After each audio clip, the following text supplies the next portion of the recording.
Сәлем балалар, 128 сабақ, бірінші тапсырма. Көркем гимнастика сабағы үшін әртүрлі құралдар керек. Бұл құралдар қандай геометриялық фигураларға ұқсайды дейді.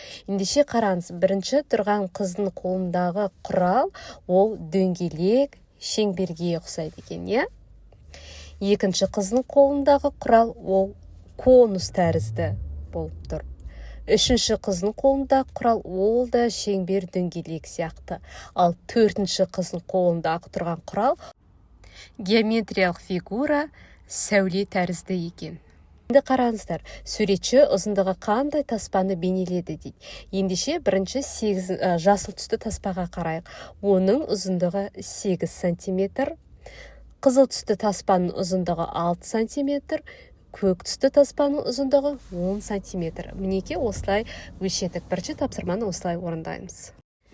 Келесі екінші тапсырма. Екі әртүрлі құралдарды таңдаудың қандай нұсқалары бар дейді. Мына сол жақта тұрған құрал, ол сойыл деп аталады екен, ал жоғарыда тұрған құралдар таспа деп аталады екен. Енді екі әртүрлі құралдар таңдаудың қандай нұсқасы бар қарайық.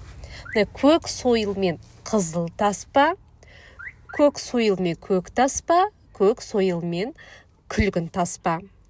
Тағы да нұсқа қызыл сойыл мен қызыл таспа, қызыл сойыл мен көк таспа, қызыл сойыл мен күлгін таспа. Тағы да нұсқа жасыл сойыл мен қызыл таспа, жасыл сойыл мен көк таспа, жасыл сойыл мен күлгін таспа. Кестеде барлық жерге плюс, яғни қосу белгісін қойып шығамыз, себебі екі әртүрлі құралдар таңдаудың нұсқалар болып тұр. Демек, суретке назар аударсаңыздар, барлығы қанша плюс қойдық? Біз 9. Демек, екі әртүрлі құралды таңдаудың 9 нұсқасы бар екен. Келесі үшінші тапсырма. Ұзындығы 3 сантиметр болатын кесіндісіз, одан 2 сантиметр ұзын кесіндісіз дейді. Алдымен 3 сантиметр кесінді сызып шығайық. Мінекей, сыздық. Енді одан 2 сантиметр ұзын кесіндісіз дейді. 2 сантиметр ұзын болса қанша сызамыз? Яғни 3 сантиметрге 2 сантиметрді қосамыз, сонда 5 сантиметр шығады. Демек, одан 2 сантиметр ұзынды кесінді сыз десе, біз тағы да 5 сантиметр кесінді сызып шығамыз. Үшінші есепті осылай шығарамыз. Төртінші тапсырма. Есепті шығар. Марат 8 дециметр ұзындыққа, ал сырым одан 2 дециметр алысқа секірді. Сырым қандай ұзындыққа секірді дейді. Ендеше жазайық, мінекей. Марат 8 дециметр, ал сырым белгісіз, бірақ одан 2 дециметр артық деп жазамыз. Яғни оны секіргені одан 2 дециметр алысқа секіріп тұр. Енді сырым қанша ұзындыққа секірген табуымыз керек. Енді артық алысқа көптей болып тұрса, демек қосамыз. 8 дециметр қосы 2 дециметр тең 10 дециметр. Жауабы сырым 10 дециметр ұзындыққа секірді.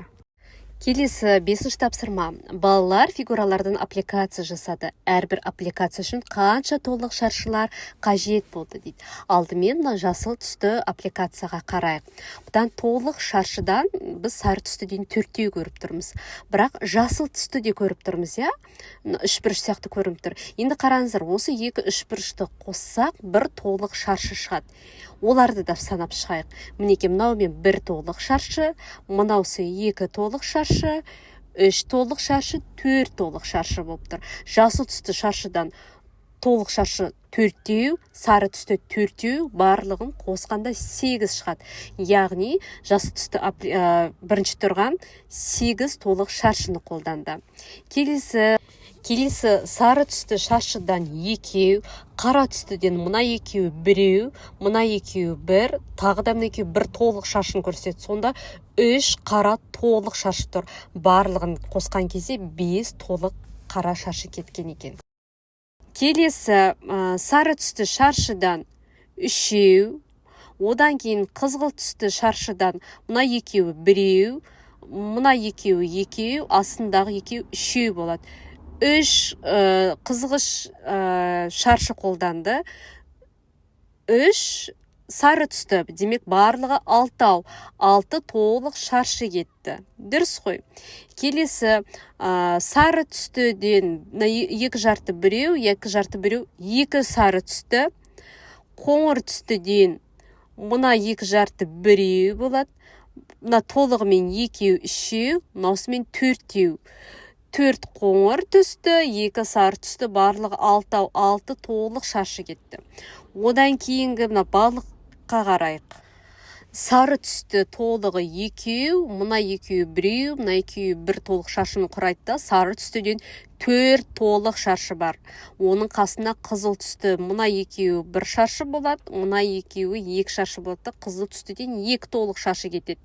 Демек, біз 4-ке 2-ні қосақ 6 алып шығады. Барлығы 6 толық шаршы кетті. Одан кейінгі аппликацияға қарайық. Сары түстіден 1 2 3 4 сары түсті, күлгін түстіден 1, барлығы 5 толық шаршы қажет болды. Сонымен бүгінгі сабақ аяқталды. Каналға тіркеліп видеоға лайк басуды ұмытпаңыз.